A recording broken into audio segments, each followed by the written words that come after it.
अस्सलाम वालेकुम। आज का हमारा जो टॉपिक ऑफ डिस्कशन है वो है पेडिग्री एनालिसिस। सबसे पहले पेडिग्री का बताता चलो कि पेडिग्री क्या होती है। फिर हम डिटेल स्टडी करेंगे पेडिग्री एनालिसिस के बारे में। Symbol use in analysis, autosomal dominant pattern, autosomal recessive pattern, x linked dominant pattern, x linked recessive pattern. सबसे पहले पेडिग्री का बताता चलो कि pedigree is a chart that shows the inheritance of a trait or health condition through generation of a family।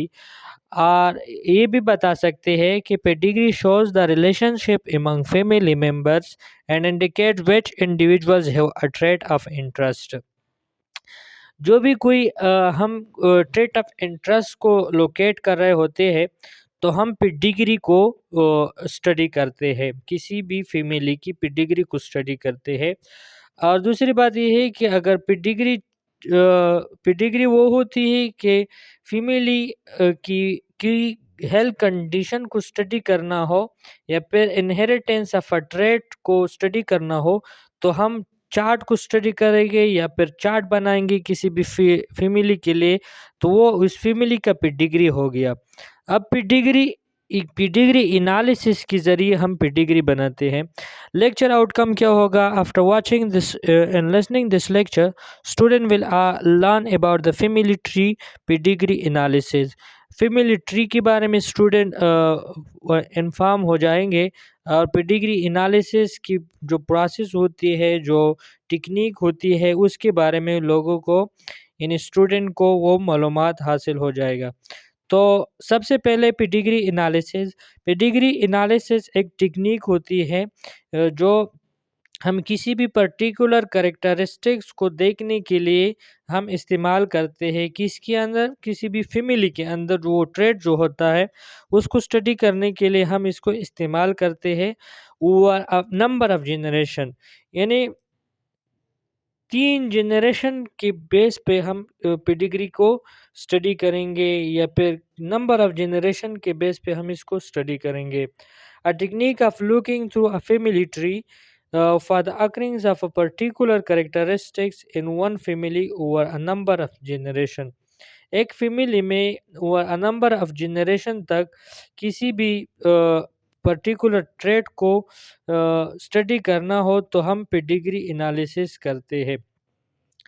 Mode of inheritance हमें पता है कि जो भी डिसऑर्डर हो या फिर ट्रेट ऑफ इंटरेस्ट हो जो हमने मालूम करना है किसी भी फैमिली में, तो हम कई तरह की वो मोड हो सकते हैं इनहेरिटेंस की। या तो ऑटोसोमल डोमिनेंट हो सकते हैं या ऑटोसोमल रिसेसिव हो सकते हैं, एक्स लिंक डोमिनेंट हो सकते हैं, एक्स लिंक रिसेसिव हो सकते हैं। अब पेडिग्री जो होती है वो इनकम्प्लीट पेनिट्रेंस होती है और कंप्लीट पेनिट्रेंस भी हो सकती है।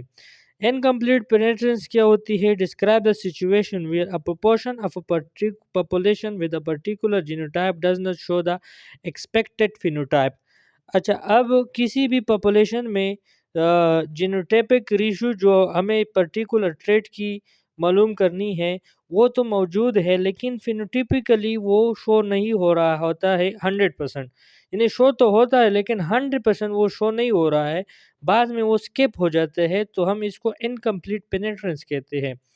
और कंप्लीट पेनिट्रेंस वो होती है कि इंडिविजुअल जो जिनोटाइप शो करती है वो 100% फिनोटाइप वो शो करती है, तो इसको हम कंप्लीट पेनिट्रेंस कहते हैं। तो इसके बाद हम सिंबल जो पेडिग्री को ड्रा करने के लिए हम इस्तेमाल करते हैं, जो ये सिंबल है जो सर्कल है वो नॉर्मल फीमेल को रिप्रेजेंट करता है और जो क्यूब है वो नॉर्मल मेल को रिप्रेजेंट करता है। इसके बाद जो सर्कल कलर्ड सर्कल है वो क्या शो करता है? Female with the trade being investigated. जो ट्रेड हम मालूम कर रहे हैं वो फीमेल में वो ट्रेड मौजूद हो तो हम इसको फिर कलर्ड सर्कल से रिप्रेजेंट करते हैं। Female with the trade being investigated, mail with the trade being investigated. अब जो क्यूब वाला जो कलर्ड है वो हम जब मेल के अंदर जो ट्रेट है इन्वेस्टिगेशन के अंदर, वो हम इसके रिप्रेजेंट करते हैं। अब सर्कल और क्यूब से जो आपस में कनेक्ट करता है एक लाइन, इसको हम कहेंगे कि मेटिंग लाइन है। अब दूसरी तरफ सर्कल के अंदर एक डॉट है, इसका मतलब है कि ये कैरियर है, हेटेरोजाइगस फॉर्म में है। अब नॉन आइडेंटिकल ट्विन इस तरह रिप्रेजेंट होते हैं, आइडेंटिकल ट्विन जो दो सर्कल से रिप्रेजेंट होते हैं, आपस में कनेक्ट होते हैं। और फर्स्ट रोमन जो फर्स्ट सेकंड ये हेंसे है, ये हमारे पास जनरेशन को शो करते हैं। फर्स्ट जनरेशन में हम इसको देखते हैं कि फर्स्ट जनरेशन में हमारे पास एक मेल हो गया, एक फीमेल हो गई, दोनों नॉर्मल है, ठीक हो गया। अब सेकंड जनरेशन में इसमें म्यूटेशन आ गई, इसकी जो वो होते हैं बच्चे, इसमें म्यूटेशन आ गई। इसमें सेकंड जनरेशन में एक कैरियर बन गया और एक क्या हो गया, एक फीमेल कैरियर बन गई और मेल जो है ना वो अफेक्टेड हो गया। और दूसरे में क्या हो गया कि दोनों नॉर्मल हो गए। और अब ये जो मेल और फीमेल, मेल अफेक्टेड है और फीमेल जो है ना वो कैरियर है, इसके जब बच्चे पैदा होंगे तो इसमें मेल जो है ना वो क्या होगा, वो अफेक्टेड होगा, क्योंकि यहाँ पर जो फीमेल है वो अनअफेक्टेड होगी और यहाँ पर जो तीनों है वो अनअफेक्टेड होंगे। ये आगे जाके मैं आप लोगों को समझाऊंगा डिफरेंट मोड के अंदर कि वो किस तरह होते हैं। By analyzing a pedigree we can determine genotypes। हम किसी भी जीनोटाइप्स को डिटरमाइन कर सकते हैं पेडिग्री एनालिसिस के ज़रिए, जीनोटाइप को मालूम कर सकते हैं। आइडेंटिफाई फिनोटाइप्स, या किसी भी फिनोटाइप्स को मालूम कर सकते हैं for a particular trait, and predict how a trait will be passed on in the future. और हम ये प्रिडिक्ट कर सकते हैं कि कोई भी ट्रेट फ्यूचर में किस तरह पास हो सकता है। पेडिग्री एनालिसिस हम क्यों करते हैं, क्योंकि किसी भी इंडिविजुअल की जीनोटाइप्स और फिनोटाइप्स को मालूम करने के लिए हम इस्तेमाल करते हैं। और दूसरी बात कि एक ट्रेट फ्यूचर में किस तरह जनरेशन टू जनरेशन पास होती है। The information from a pedigree makes it possible to determine how certain alleles are inherited.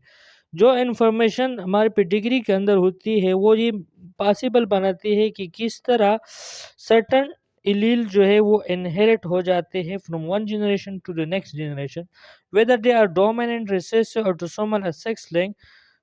To start reading a pedigree, सबसे पहले हम ये स्टार्ट होने से पहले हम ये कहते हैं determine whether the trait is dominant और रिसेसिव।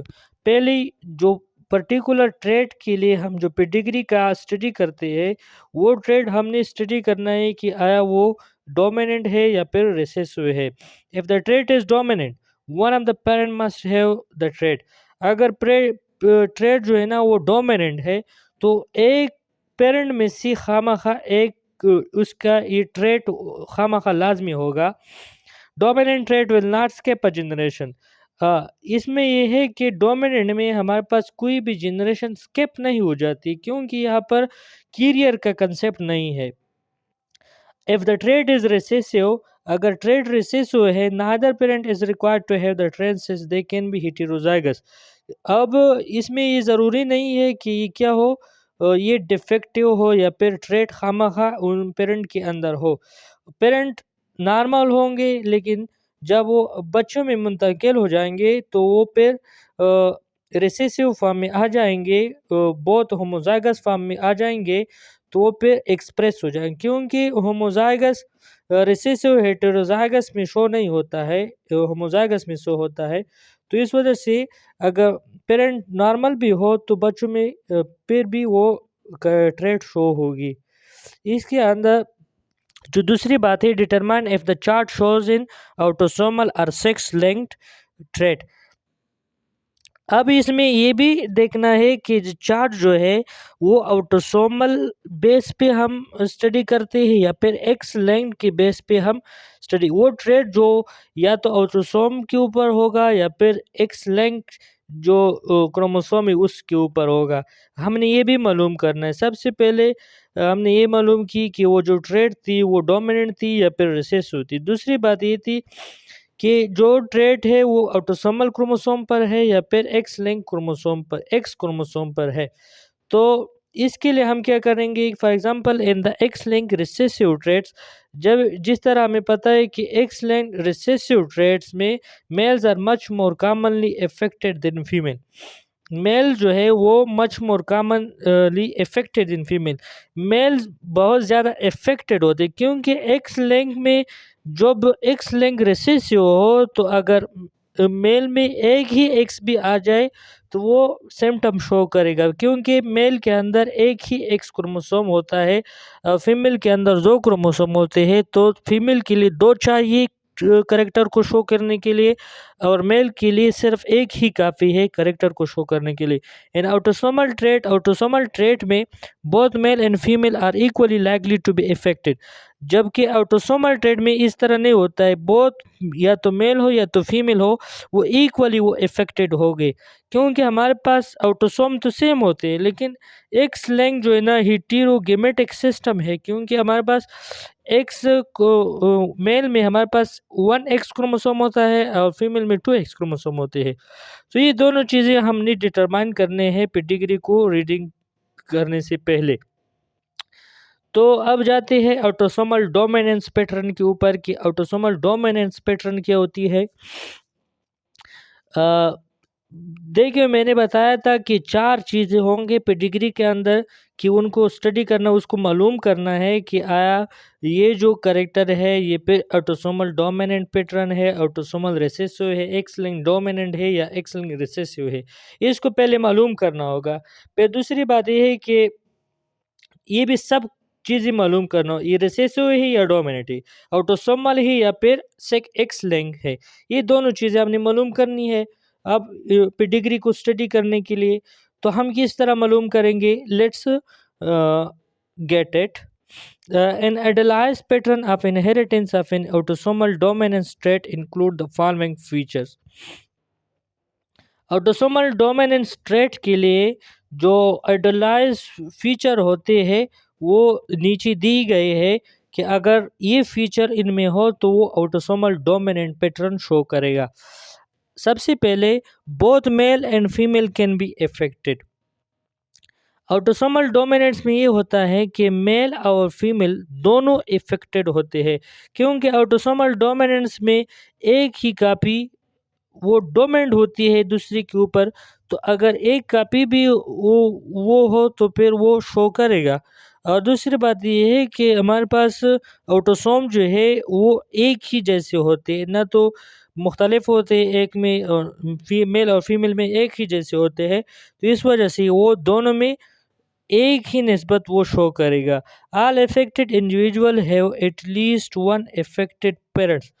जितने भी अफेक्टेड इंडिविजुअल है उनमें से डोमिनेंट में देखिए खामखा उनके एक ही पेरेंट खामखा इफेक्टेड होगा। अब तीसरी बात, transmission can be from father to daughter and sons और from mother to daughter and sons. Father जो है ना वो डॉटर एंड सन को जो है ना वो क्या होगा, ट्रांसमिट करेगा, and from mother to daughters and son, या फिर सन मदर से डॉटर या फिर सन को वो ट्रांसमिट होगा। Once the trait disappear from a branch of a pedigree. देखिए, एक बात इसमें बहुत ही इम्पोर्टेंट है, अगर एक ही ट्रेट किसी भी ब्रांच से, पेडिग्री की ब्रांच से वो डिसअपियर हो गया तो दोबारा वो नहीं आएगा, क्योंकि यहाँ पर कीरियर का कंसेप्ट नहीं है। जब जब एक ही ट्रेट खत्म हो गया पेडिग्री में तो वो बस खत्म हो गया, इट डज नॉट रीअपियर, तो वो दोबारा जाहिर नहीं होगा। इन लार्ज सैंपल, किसी भी लार्ज सैंपल में approximately equal number of each sex will be affected. किसी भी लार्ज सैंपल में equal number of sex effect होंगे।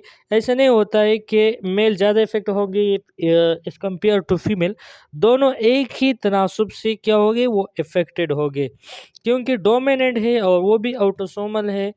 तो हम कह सकते हैं कि ये इफेक्टेड एक ही की तरह के होते हैं।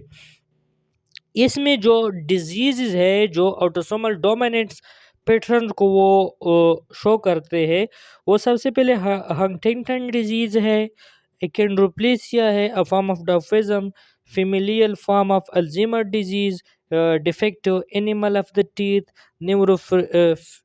फिब्रोमेटोसिस, द एलिफेंट मैन डिजीज़। इसको आप खुद सर्च कीजिए, लेकिन आप लोगों ने ये बस ज़हन में रखना है कि क्या है, ऑटोसोमल डोमिनेंस पैटर्न की डिजीज़ेज़ है। अब एग्ज़ाम्पल ऑटोसोमल डोमिनेंस पैटर्न की पेडिग्री की क्या होगी? अब इसको देखो, the alleles for freckles is dominant to the alleles for no freckles if capital F dominant है वो स्मॉल एफ के ऊपर। अब डोमिनेंट में पहले हमने ये बताया था कि एक पेरेंट इनमें से खामखा इफेक्टेड होगा, तो यहाँ पर फीमेल इफेक्टेड है। At the top of the pedigree is a grand mother. यहाँ पर टॉप हमने बताया था कि पेडिग्री को जनरेशन, नंबर ऑफ जनरेशन पर स्टडी करेंगे ना, तो एट द टॉप हमारे पास ग्रैंड मदर है, हु हैज़ फ्रेकल्स, जिसके ऊपर फ्रेकल्स है, यानी चेहरे के ऊपर वो दाग होते हैं। Two of her three children have the trait, तीन में से दो उनके ये बच्चे होते हैं जो उसकी ट्रेट को शो करते हैं। And three of her grand children have the traits individual, और three of her grand have the traits individual. वो ट्रेट होते हैं पांचों में से, छः में से क्या किन होते हैं, पांच में से वो थ्री में से वो क्या हो गए, ये ट्रेट शो होगा। तो देखो, फर्स्ट जनरेशन में ग्रैंड मादर जो है ना वो इफेक्टेड है। अब सेकंड जनरेशन में क्या होगा कि एक सन और एक डॉटर वो क्या हो गई, इफेक्टेड हो गई। और थर्ड जनरेशन में टू सन और एक डॉटर क्या हो गया, वो इफेक्टेड हो गया। Unaffected individual must have two recessive allele. अब जो अनइफेक्टेड इंडिविजुअल है, इसमें ये होना है कि एफ कैपिटल, एफ स्मॉल लाजमी होना है, in order to not have the freckles. किसके लिए कि अगर फ्रेकल्स वो शो नहीं करते हैं तो इसका मतलब ये है कि इसमें रिसेसिव एफ मौजूद है, इस वजह से ये शो नहीं होता है, क्योंकि ये डोमिनेंट डिसऑर्डर है। अगर डोमिनेंट फॉर्म में हो तो फिर ये शो करेगा। If we notice one two has some children, one to two has some children who do not have freckles. In order to produce children with the genotype of FF, one two must be able to donate a F allele. अगर हमने one two में देखो, एक में क्या है, एक में क्या है, वो कैपिटल एफ है और एक में स्मॉल एफ है। ये बात बता रहा है कि हमें अगर स्मॉल लाना होता है तो एक में से एक में स्मॉल एफ ज़रूर होगा, ताकि वो आगे जाके एफ एफ शो करे। We can therefore conclude that her genotype is F F. और हम ये भी कह सकते हैं कि इसकी जीनोटाइप क्या है, एफ एफ है। एक कैपिटल और एक स्मॉल एफ, और ये भी डोमिनेंट है, इस शो करेगा।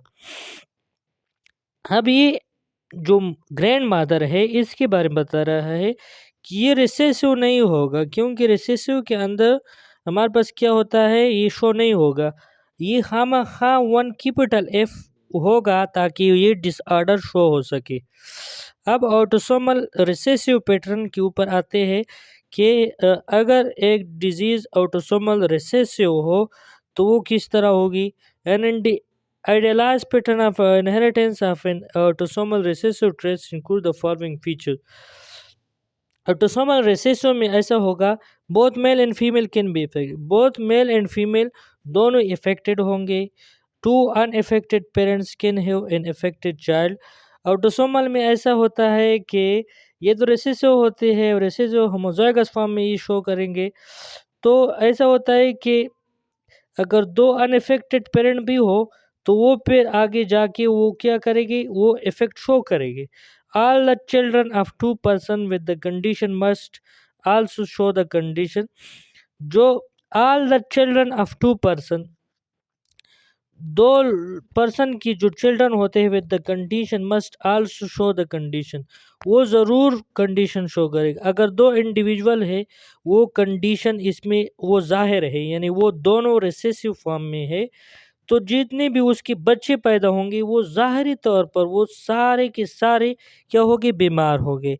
The trait may disappear from a branch of a pedigree. ये ये जो ट्रेट है रिसेसिव फॉर्म की, ये ब्रांच ऑफ पेडिग्री से डिसअपियर हो सकती है क्योंकि इसमें कैरियर की कंसेप्ट है, but reappear in later generation. जब ये रिसेसिव फॉर्म में नेक्स्ट जनरेशन में आ जाएंगे तो फिर ये ट्रेट रीअपियर हो जाएंगे। और large number of pedigree, pedigree की लार्ज नंबर के ऊपर there are approximately equal number of affected females and males. अब प्रोबेबिलिटी ऐसी है कि हम ये कह सकते हैं कि मेल और फीमेल इक्वल नंबर में ही इफेक्टेड होते हैं, क्योंकि ये सेक्स क्रोमोसोम के ऊपर हम स्टडी नहीं करते हैं। एग्जाम्पल इसमें यह है कि अल्बिनिज्म क्या होता है, वो भी ऑटोसोमल रिसेसिव पैटर्न है, सिस्टिक फिब्रोसिस भी है, थैलेसीमिया भी है, टिसाइच डिजीज भी है, फिनाइल कीटोनुरिया भी है, रेड हेयर कलर, ये सारे के सारे क्या है, ये ये क्या है, ऑटोसोमल रिसेसिव पैटर्न है, और ये इसकी पेडिग्री डिफरेंट सिंबल से हम इसको रिप्रेजेंट करते हैं। अच्छा, यहाँ पर इसमें जो ये है फर्स्ट जनरेशन में ये क्या होते हैं, ये क्या है, ये कैरियर है, क्योंकि अगर कैरियर ना हो तो ये इफेक्ट शो नहीं होगा। अब ये कैरियर है तो इस वजह से क्या होगा, इफेक्ट शो हो रहा है। तीसरी बात, x link dominant pattern. An individualized pattern of inheritance of X-linked dominant trait includes the feature। अब डोमिनेंस पैटर्न अभी क्रोमोसोम एक्स है और डोमिनेंट भी है। A male with the trait passes it on to all his daughter and none of his son। एक male parent है, वो सारे के सारे डाटर में वो ट्रेड मुंतकिल करेगा अगर वो इफेक्टेड हो। वो सन के अंदर वो ट्रेड मुंतकिल नहीं करेगा, क्योंकि एक्स हमारे पास एक ही होता है, और एक्स जो फादर होता है वो सन को सिर्फ वाई क्रोमोसोम ट्रांसफ़र करता है, एक्स नहीं ट्रांसफ़र करता, तो इस वजह से सन्स के अंदर वो बीमारी नहीं होगी। A female with the trait may pass it on to both her daughter and her son. और एक फीमेल मदर अपने दोनों या तो बच्चे को भी एक्स दे सकता है और डॉटर को भी एक्स दे सकता है, क्योंकि उसके अंदर दो एक्स होते हैं। Every affected person has at least one parent with the trait.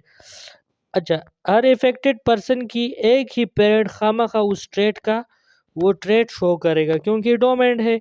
If the trait disappear from branch of the bit it does not reappear. Dominant में अगर एक ट्रेट एक बार डिसअपियर हो गई तो फिर वो दोबारा रीअपियर नहीं होगी। और लार्ज नंबर ऑफ पेडिग्री, अगर हम इसको देखें, male there are more affected female than male, और यहाँ पर फीमेल जो है ना वो ज़्यादा अफेक्टेड होंगे देन मेल। इसका क्या वजह होता है कि फीमेल जो है ना वो ज़्यादा अफेक्टेड है देन मेल, और एक्स लिंक डोमिनेंट भी है, क्योंकि यहाँ पर हम कह सकते हैं कि मेल मर जाते हैं और फीमेल रह जाते हैं, तो इस वजह से ये ज़्यादा होते हैं।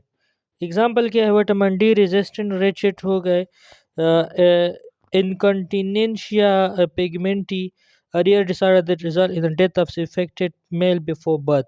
ये इसके पेडिग्री ही, इसको आप खुद देखिए। एक्स लिंक रिसेसिव पैटर्न में हमारे पास इंटरलाइज पैटर्न होता है, इसमें एक्स लिंक रिसेसिव फीचर ये शो करते हैं। All the son of a female with the trait are affected. जितने भी सन्स होते हैं फीमेल के वो इफेक्टेड होते हैं, क्योंकि एक ही एक्स वो फीमेल सन को दे देते हैं, और एक एक्स जब हो तो वो इफेक्ट शो करेगा। All the daughter of a male with the trait will be carrier of the trait. अगर एक फादर इफेक्टेड है तो इसकी डॉटर कैरियर हो सकती है and will not show the trait, और वो ट्रेट को शो नहीं करे, क्योंकि रिसेसिव डिसऑर्डर हम जब होमोजाइगस फॉर्म में हो तो फिर शो करेगा। The trait can appear in their son, और फिर वो ट्रेट वो इसकी सन में अपीयर होगा। None of the son of a male with the trait in unaffected female will show the trait. और कोई भी सन मेल का वो इफ़ेक्ट नहीं शो करेगा। And an unaffected female will show the trait unless the mother is a carrier. अब इसमें ये है कि अगर मदर फीमेल कैरियर हो तो फिर क्या होगा कि वो अ, जो बच्चे होते हैं वो इफ़ेक्ट शो करेगा, वरना नहीं करेगा। All children of two individual with the trait will also show the trait. जितनी भी चिल्ड्रन है दो इंडिविजुअल के, वो ट्रेट को शो करेगा। इन अ लार्ज सैंपल, अगर सैंपल लार्ज हो, more male than female show the trait.